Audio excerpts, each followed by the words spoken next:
ਮਿੱਤਰੋ ਗੱਡੀ ਲੈ ਕੇ ਐਮਰਜੈਂਸੀ ਵਾਰਡ ਦੇ ਵਿੱਚ ਮੈਂ ਕਿਉਂ ਪਹੁੰਚ ਗਿਆ ਤੁਹਾਨੂੰ ਦੱਸਦਾ। ਸਵਾਰੀ ਦੀ ਕਾਲ ਆਈ ਤੇ ਅਸੀਂ ਕਿੱਥੇ ਗਏ ਅੱਜ ਸਵਾਰੀ ਨੂੰ ਲੈ ਕੇ ਤੇ ਲੰਗਰ ਕਿੱਥੇ ਪੀੜਿਆ ਤੁਹਾਨੂੰ ਮੈਂ ਦੱਸਦਾ ਯਾਰ। ਇਹ ਤਾਂ ਭਾਈ ਵੀਡੀਓ ਦੇ ਵਿੱਚੋਂ ਖੁਸ਼ਬੂਆਂ ਆਉਂਦੀਆਂ ਹੁੰਦੀਆਂ ਨਾ, ਤੁਸੀਂ ਕਹਿਣਾ ਸੀ ਯਾਰ ਤੂੰ ਮੈਨੂੰ ਵੀਡੀਓ ਕਿਉਂ ਦਿਖਾਈ ਜਿੰਨਾ ਸਪਾਈਸੀ ਅੱਜ ਖਾਣਾ ਬਣੇ। ਮੈਂ ਬਿਸਮਿਲ੍ਲਾ ਕਰਾਂ ਸ਼ੁਰੂ ਕਰ ਦਈਏ ਫਿਰ ਅੱਜ ਦਾ ਮਿੱਠਾ ਔਰ ਪਿਆਰਾ ਜਿਹਾ ਵੀ ਲੋ। ਸੋ ਭਾਈ ਸ਼ਫੀਕ ਭਾਈ ਦੀ ਆਈ ਮੈਨੂੰ ਕਾਲ, ਕਹਿੰਦਾ ਜਲਦੀ ਜਲਦੀ ਯਾਰ ਹਵਾ ਲਈ ਮੈਨੂੰ ਲਿਆ ਕੇ ਦੇ ਮਸ਼ੀਨ। ਮੈਂ ਕਿਹਾ ਓਕੇ ਕਰ ਹੁਣੇ ਦੇ ਜਾਂਦਾ। ਸੁਬਾ ਤੁਸੀਂ ਕਹਿੰਦੇ ਹੋਣੇ ਆ ਹਵਾ ਵਾਲੀ ਮਸ਼ੀਨ ਕਿਉਂ ਕੱਢ ਲਈ।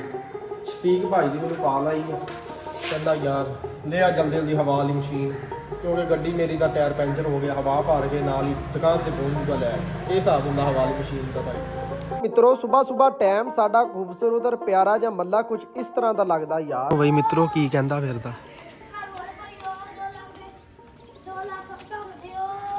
ਕਿੰਨੇ ਲੱਖ ਦਾ ਝਾੜੂ ਲੈਣਾ ਹੈ?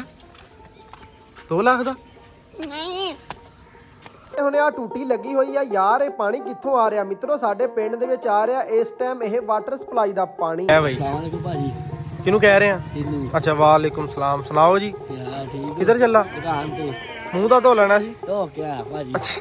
ਬੱਚਿਆਂ ਨੇ ਭਾਈ ਜੀ ਸਕੂਲ ਦੀਆਂ ਵਰਦੀਆਂ ਪਾਈਆਂ ਹੋਈਆਂ ਤੇ ਗਾਡੀ ਪੇਚਾ ਲਾ ਰਹੇ ਆ। ਮੈਂ ਕਿਹਾ ਸਕੂਲੇ ਜਾਓ, ਕਹਿੰਦੇ ਹਜੇ ਟਾਈਮ ਪਿਆ 15 ਮਿੰਟ। ਜੀ ਗੱਡੀ ਤੇ ਜਿਵੇਂ ਮੇਰੀ ਨਜ਼ਰ ਪਈ ਮੈਂ ਕਿਹਾ ਐਡੀ ਗੰਦੀ ਗੱਡੀ ਯਾਰ ਚੰਗੀ ਨਹੀਂ ਲੱਗਦੀ ਹੈ, ਇਹਨੂੰ ਜਲਦੀ ਜਲਦੀ ਕਾਰ ਨੂੰ ਵਾਸ਼ ਕਰਾਉਣ ਚੱਲੀਏ। ਮਿੱਤਰੋ ਕੈਮਰੇ ਦੇ ਵਿੱਚ ਤੁਹਾਨੂੰ ਸਹੀ ਲੱਗ ਰਹੀ ਹੋਣੀ ਆ ਗੱਡੀ ਤੇ ਭਾਈ ਜੀ ਬਾਹਰ ਆ ਕੇ ਦੇਖੋ ਕਿੰਨੀ ਗੰਦੀ ਹੋ ਗਈ। ਯਾਰ ਗੱਡੀ ਚਲਾਉਣ ਦਾ ਉਦੋਂ ਹੀ ਮਜ਼ਾ ਆਉਂਦਾ ਜਦੋਂ ਗੱਡੀ ਸਾਫ਼ ਹੋਵੇ, ਤੇ ਲਿਹਾਜ਼ਾ ਗੱਡੀ ਨੂੰ ਸਾਫ਼ ਰੱਖਿਆ ਕਰੋ।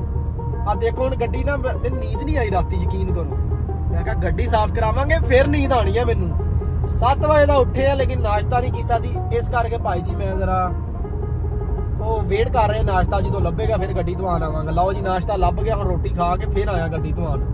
ਇਨਸ਼ਾਅੱਲਾ ਹੁਣ ਇੱਥੋਂ ਹੀ ਕੋਈ ਨਾ ਕੋਈ ਸਵਾਰੀ ਫਾੜ ਕੇ ਆਪਾਂ। ਭਾਈ ਜੀ ਸਿਰਫ ਬਾਹਰੋਂ ਹੀ ਨਹੀਂ ਗੰਦੀ ਸੀ, ਗੱਡੀ ਅੰਦਰੋਂ ਵੀ ਬਹੁਤ ਜ਼ਿਆਦਾ ਗੰਦੀ ਹੋਈ ਸੀ। ਮੈਂ ਕਿਹਾ ਉਸਤਾਦ ਜੀ ਗੱਡੀ ਨੂੰ ਹੁਣ ਤੁਸੀਂ ਕਰ ਦੇਣਾ ਮੀਆਂ ਮੀਆਂ। ਕਿਹੜੇ ਉਸਤਾਦ ਨੂੰ ਕਹਾਂ? ਉਸਤਾਦ ਨੇ ਤਾਂ ਪਹਿਲੇ ਹੀ ਰੈਂਪ ਤੇ ਗੱਡੀ ਚੜਾਈ ਆ। ਮੈਂ ਕਿਹਾ ਉਸਤਾਦ ਜੀ ਮੈਨੂੰ ਜਲਦੀ ਆ, ਮੈਂ ਕਿਤੇ ਹੋਰ ਧਵਾ ਲਾਂ। ਤੇ ਭਾਈ ਜੀ ਇੱਕ ਹੋਰ ਹੈ ਸੀ ਕਾਰ ਵਾਸ਼, ਉੱਥੋਂ ਗੱਡੀ ਧਵਾਨ ਲੱਗ ਗਏ, ਨਾਲ ਹੀ ਵੱਜਣ ਲੱਗ ਗਿਆ ਪਾਣੀ। ਮੈਂ ਕਿਹਾ ਉਸਤਾਦ ਜੀ ਗੱਡੀ ਮੀਆਂ ਮੀਆਂ ਹੋ ਜਾਵੇ, ਕਹਿੰਦਾ ਟੈਨਸ਼ਨ ਨਾ ਲੈ। ਹਜ਼ੂਰ ਤੇ ਚਾਚੂ ਅਮਜਦ ਭਾਈ ਜੀ ਫੁੱਲ ਭਾਰਾਂ ਨਾਲ 2 ਸਾਈਕਲਾਂ ਦੇ ਕਰਦੇ ਪਿਆ ਇੰਜੋਏ। ਮਾਸ਼ਾਅੱਲਾ ਜੀ ਮਾਸ਼ਾਅੱਲਾ, ਕੀ ਬਾਤ ਹੈ। ਗੱਡੀ ਮਾਸ਼ਾਅੱਲਾ ਕਰਨ ਲੱਗ ਗਈ ਜੀ ਲਸ਼ ਪਾਈ। ਬੜੀ ਹੀ ਸਵਾਰੀ ਨੂੰ ਕਹਿੰਦੇ ਜਲਦੀ ਆ।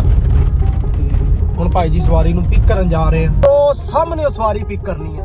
ਜਿਹੜੇ ਇੱਥੇ ਦੇ ਨੇੜੇ ਰਿਹਾਇਸ਼ੀ ਹੋਣੇ ਆ ਉਹਨਾਂ ਨੂੰ ਪਤਾ ਹੋਣਾ ਇਹ ਕਿਹੜੀ ਜਗ੍ਹਾ। ਤੁਸੀਂ ਵਿਊ ਚੈੱਕ ਕਰੋ, ਹੋਰ ਗੱਲਾਂ ਛੱਡੋ ਯਾਰ। ਆਏ ਹਾਏ ਕੀ ਵਿਊ ਆ। ਭਾਈ ਜੀ ਸਵਾਰੀ ਨੂੰ ਪਿਕ ਕੀਤਾ ਤੇ ਨਾਲ ਹੀ ਚੱਲੇ ਆ ਹੁਣ ਸਵਾਰੀ ਨੂੰ ਲੈ ਕੇ ਸੋਹਣੇ ਸ਼ਹਿਰ ਸਰਗੋਦਾ। ਤਾਂ ਭਾਈ ਜੀ ਬੜੀ ਲੱਗੀ ਆ, ਅੱਲਾ ਕਰੇ ਅੱਗੇ ਜਾ ਕੇ ਲੰਗਰ ਹੋਵੇ। ਇਹਨਾਂ ਦੀ ਹੈਗੀ ਆ ਮੰਗਣੀ ਤੇ ਭਾਈ ਜੀ 1 ਨਹੀਂ 2 ਨਹੀਂ 3 ਨਹੀਂ 4 ਗੱਡੀਆਂ ਜਾ ਰਹੀਆਂ जी। बस लंगर पूरा मिलेगा, लंगर मिलेगा हमजा, लंगर मिलेगा पूरा। ਭਾਈ ਜੀ ਸਵੇਰ ਦਾ ਨਾਸ਼ਤਾ ਜਿਹੜਾ ਕੀਤਾ ਸੀ ਉਹ ਤਾਂ ਹਜ਼ਮ ਹੋ ਗਿਆ। ਚੈੱਕ ਕਰੋ ਜਿਹੜੀ ਭਾਈ ਗੱਡੀਆਂ ਆਈਆਂ ਮੰਗਣੀ, ਤਾਂ ਗੱਡੀਆਂ ਆਈਆਂ ਸਿਰਫ ਮੰਗਣੀ ਤੇ ਬਰਾਤ ਜਦੋਂ ਆਏਗੀ ਉਦੋਂ ਪਤਾ ਨਹੀਂ ਕੀ ਬਣੇਗਾ, ਕਿੰਨੀਆਂ ਗੱਡੀਆਂ ਆਣਗੀਆਂ ਤੁਸੀਂ ਆਪੇ ਹੀ ਦੇਖ ਲਿਓ। ਭਾਈ ਜੀ ਦੇਗਾ ਦੇ ਨੇੜੇ ਨੂੰ ਗਿਆ ਤੇ ਯਾਰ ਜਿਹੜੀਆਂ ਖੁਸ਼ਬੂਆਂ ਆਈਆਂ ਓਏ ਹੋਏ ਹੋਏ ਹੋਏ। ਉਤੋਂ ਮੌਸਮ ਸਮੈਕਸੀ ਤੇ ਖਾਣਾ ਪੀਣੇ ਨੂੰ ਅੱਜ ਖੁੱਲਾ ਹੀ ਰਗੜਾ ਦੇ। ਭਾਈ ਜੀ ਅੰਦਰ ਆ ਕੇ ਬਹਿ ਗਏ ਤੇ ਇੱਥੇ ਮੰਜੇ ਤੇ ਬੈਠੀ ਸੀ ਆਵਾਮ ਤੇ ਅੰਦਰ ਵਾਸਤੇ ਟੇਬਲ ਵੀ ਲੱਗੇ ਹੋਏ ਸੀ। ਮੈਨੂੰ ਤਾਂ ਲੱਗੀ ਹੋਈ ਆ ਭੁੱਖ। ਮੈਂ ਤਾਂ ਭਾਈ ਬਹਿ ਕੇ ਵੇਟ ਕਰ ਰਿਹਾ ਕਿਦੋਂ ਖਾਣਾ ਸਟਾਰਟ ਹੋਏਗਾ ਤੇ ਯਾਰ ਹੁਣੀ ਰਗੜਾ ਦੇਣਗੇ। ਫਿਰ ਭਾਈ ਜੀ ਟੇਬਲਾਂ ਤੇ ਬਹਿ ਚੁੱਕੇ ਆ, ਬਸ ਮੈਨੂੰ ਲੱਗਦਾ ਹੁਣੇ ਖਾਣਾ ਸਟਾਰਟ ਹੋਣੇ ਵਾਲਾ ਹੀ। ਫਿਰ ਮਿੱਤਰੋ ਬਿਨਾਂ ਤਕੱਲਫ ਖਾਣਾ ਸਟਾਰਟ ਹੋ ਗਿਆ। ਮਿੱਠੇ ਚਾਵਲ ਸੀ, ਨਾਲ ਹੈ ਸੀ ਮੁਰਗੀ ਦਾ ਗੋਸ਼ਤ ਤੇ ਗਰਮ ਗਰਮ ਰੋਟੀਆਂ। ਮਿੱਤਰੋ ਸ਼ੁਕਰ ਅਲਹਮਦੁਲਿਲਾ ਖਾਣਾ ਖਾ ਲਿਆ, ਬੜਾ ਮਜ਼ਾ ਆਇਆ ਖਾਣਾ ਖਾ ਕੇ। ਅੱਲਾਹ ਤਾਲਾ ਐਸਾ ਖਾਣਾ ਸਾਰਿਆਂ ਨੂੰ। ਜੀ ਮੈਨੂੰ ਥੋੜੀ ਜੀ ਅੱਗੇ ਨੂੰ ਕਰਨੀ ਪੈਣੀ ਆ ਕਿਉਂਕਿ ਉਹ ਕਲਟਸ ਗੱਡੀ ਉੱਥੋਂ ਕੱਢਣੀ। ਗੱਡੀ ਮੈਂ ਅੱਗੇ ਨੂੰ ਕੀਤੀ ਤੇ ਉਹ ਸਾਹਮਣੇ ਰੇੜੀ ਵੀ ਆ ਗਈ। ਮੈਂ ਕਿਹਾ ਹੁਣ ਫੇਰ ਇੱਕ ਵਾਰੀ ਸਾਈਡ ਤੇ ਨੂੰ ਕਰਨੀ ਪੈਣੀ ਆ ਯਾਰ ਗੱਡੀ। ਇਧਰੋਂ ਦੇਖਾਂ ਤੇ ਜਗ੍ਹਾ ਇਧਰੋਂ ਘੱਟ ਹੀ ਆ ਭਾਈ ਜੀ। ਇਧਰ ਨੂੰ ਸੜਕ ਇੱਕ ਜਾਂਦੀ ਆ, ਮੇਰਾ ਦਿਲ ਥੋੜੀ ਜੀ ਇਧਰ ਨੂੰ ਲਾ ਦਈਏ ਤੇ ਗੱਡੀ ਐਨ ਸਹੀ ਹੋ ਜਾਏਗੀ, ਰਸਤੇ ਚੋਂ ਲੰਘ ਜਾਏਗੀ।